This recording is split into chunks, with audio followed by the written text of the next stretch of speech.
the idea of a debt levy, and it appears to be that the rich are going to be slugged, and it does seem to be that those on lower incomes are slightly under a reprieve here because the cut-off was going to be a lower level.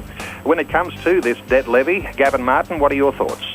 Yeah, so the actual term that they've called it is a temporary budget repair levy, and it's 2% for those people earning over $180,000, and it starts from the 1st of July 2014, and it will last for 3 years. A lot of the other measures are regressive, so the fuel excise, the co-payment for doctors' visits, and then we've also that's targeted at the lower end. We've had the family tax benefit changes, looking at the middle income earners, and then we've got the temporary budget repair levy, as they call it, focusing on the higher end, those earning over $180,000. There is some comment that hey, it's not really fair that the higher income earners are only seeing the tax for 3 years, whereas it's a permanent thing for those on the lower end of the spectrum, but they do pay a lot of tax at that higher end as well. Rodson Hill, when we talk about this budget repair levy, we're talking about the wealthy in Australia, we're talking about the poor.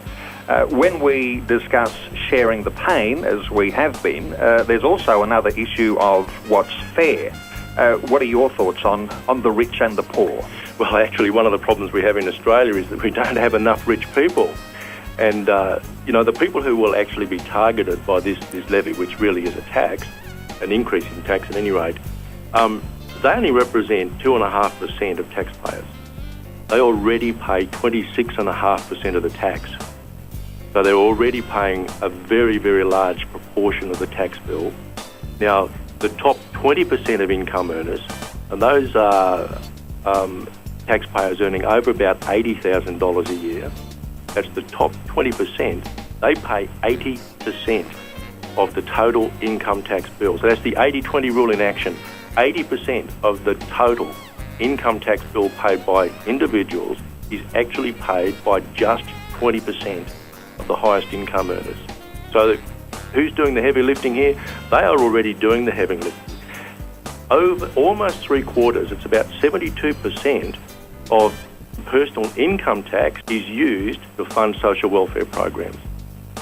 And of the total government revenue, 2/3 of it is raised from the wealth creators in our nation, the businesses and the higher income earners, those people who are actually out there creating more jobs. So the rich in Australia, few though they are already contributing majorly to taxation revenue on the part of the government.